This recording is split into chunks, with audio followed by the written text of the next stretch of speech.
All ఈ వ్లాగ్స్‌కి స్వాగతం. ఈరోజు మన ఫ్యామిలీ మెంబర్స్‌తో నేను చేసుకోబోయే రెసిపీ వచ్చేసి వంకాయ కొత్తిమీర కారం అండి. చాలా బావుంటుంది. ఇంకెందుకు ఆలస్యం చూసేద్దాం. చకచకా చేసేద్దాం. ముందుగా ఒక అర కేజీ వంకాయలైతే తీసుకున్నాను. నేను ఈ కలర్‌లో ఉండే వంకాయలు అది తెల్లంకాయలు అంటారు కదా! అవి తీసుకున్నాను. మీరు దీని ప్లేస్‌లో ఏ టైపు వంకాయలైనా తీసుకోవచ్చు. ఈ వంకాయల్ని శుభ్రంగా 2 సార్లు కడిగి అయితే తీసుకున్నానండి. ఇప్పుడు వీటిని పక్కన పెట్టేసుకొని, ఒక గిన్నెలోకి వాటర్ తీసుకొని, అందులో ఉప్పయితే వేసేసి, మనం వంకాయలనైతే కట్ చేసేసుకుందాం. ఇలా ఉప్పు వేసిన నీటిలో వంకాయలు వేయడం వల్ల, వంకాయలు నల్లబడకుండా ఉంటాయంటారు.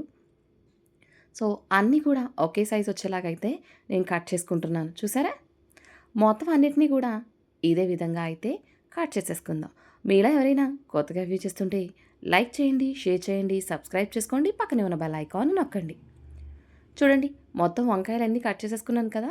ఒకసారి పైకి కిందకి కలిపి పక్కన అయితే పెట్టేసుకుందాము. సేమ్ సైజులో ఎందుకు కట్ చేశానంటే, మనకి అన్నీ కూడా ఈవెన్‌గా కుక్ అయిపోతాయని ఈ సైజులో తీసుకున్నానండి. ఇప్పుడు దీన్ని పక్కన పెట్టేసుకుందాం. ఇప్పుడు మిక్సీ జార్ తీసుకొని, అందులోని ఒక 6 పచ్చిమిరపకాయలు అయితే వేసుకుంటున్నాను. లేదా మీ రుచికి సరిపడగా పచ్చిమిరపకాయలనైతే వేసుకోండి. అందులోని ఒక స్పూన్ జీలకర్ర, ఒక ఇంచు అల్లం వేసుకుంటున్నాను. పైన తొక్క తీసేసి అల్లాన్నయితే వేసేసుకుంటున్నా. అలాగే ఒక 4 ఇంచుల కొబ్బరి చెక్కన వేసుకుంటున్నానండి. అలాగే ఉసిరికాయ సైజంతా చింతపండును కూడా యాడ్ చేసేసుకుంటున్నాను. అలాగే ఒక పెద్ద కట్ట కొత్తిమీరను కూడా వేసేసుకుందాం. కొత్తిమీరని కాడలతో వేసేసుకుంటున్నానండి. వేసేసుకుని అందులోని కొద్దిగా వాటర్ వేసుకుందాం. కొద్దిగా వాటర్ వేసేసుకుని మిక్సీ అయితే పట్టేద్దాం. మిక్సీ పట్టిన తర్వాత చూస్తే ఇలా ఉంది. చూసారా? థిక్ కన్సిస్టెన్సీలోనే ఉంది. నేను వాటర్ ఇందులో ఎక్కువ వేయలేదు. ఇప్పుడు దీన్ని కూడా మనం పక్కన పెట్టేసుకుందాం. ఇప్పుడు స్టవ్ వెలిగించుకుని, పాన్ పెట్టుకుని, అందులోని ఒక 4 టేబుల్ స్పూన్ల ఆయిల్ అయితే వేసేసి, ఆయిల్ బాగా వేడెక్కిన తర్వాత మాత్రమే మనం వంకాయ ముక్కలైతే వేసుకుందామండి. ఆయిల్ బాగా వేడైపోయింది.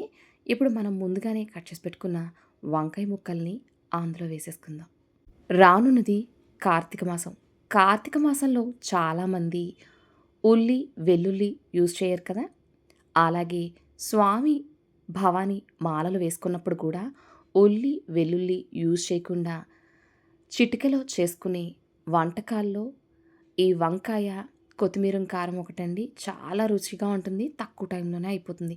వంకాయలన్నీ వేసేసుకుని ఒక్క నిమిషం మగ్గనిచ్చిన తర్వాత అప్పుడు మనం రుచికి సరిపడగా ఉప్పును కూడా యాడ్ చేసేసుకొని ఒక్కసారి కలుపుకుందాం. చాలా సింపుల్‌గా, టేస్టీగా ఉంటుంది. ఎప్పుడు చేసుకునే కర్రీలా కాదు, కొంచెం డిఫరెంట్‌గా ఉండాలి అనుకున్నప్పుడైతే ఇది ట్రై చేయండి. చాలా యమ్మీగా ఉంటుంది. ఇప్పుడు ఒక చిన్న గ్లాస్‌తో వాటర్ అయితే వేసేసుకొని, అందులోని ఒక పావు స్పూను పసుపయితే వేయాలండి. నేను మర్చిపోయాను. తర్వాత వేశాను.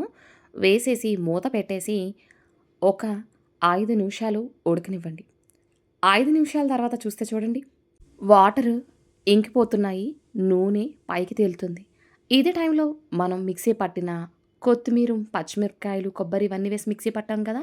ఆ మిశ్రమాన్ని వేసేసి ఒక్కసారి కలుపుకుందాం. త్వరగా కలిపేయకండి. ఆల్రెడీ వంకాయ ఉడికిపోయి ఉంది కదా! పేస్ట్ కింద అయిపోతుంది. ఇప్పుడు మూత పెట్టేసి మరొక 2 నిమిషాలు ఉడకనివ్వండి. 2 నిమిషాల తర్వాత చూస్తే ఇలా ఉంది. అంతేనండి. మన కర్రీ అయితే రెడీ అయిపోయింది. స్టవ్ ఆఫ్ చేసుకొని సర్వ్ చేసుకోవడమే. చాలా సింపుల్‌గా, టేస్టీగా వంకాయి, కొత్తిమీర కారం అయితే రెడీ అయిపోయింది. ఇంకెందుకు ఆలస్యం సర్వ్ చేసుకోవడమే.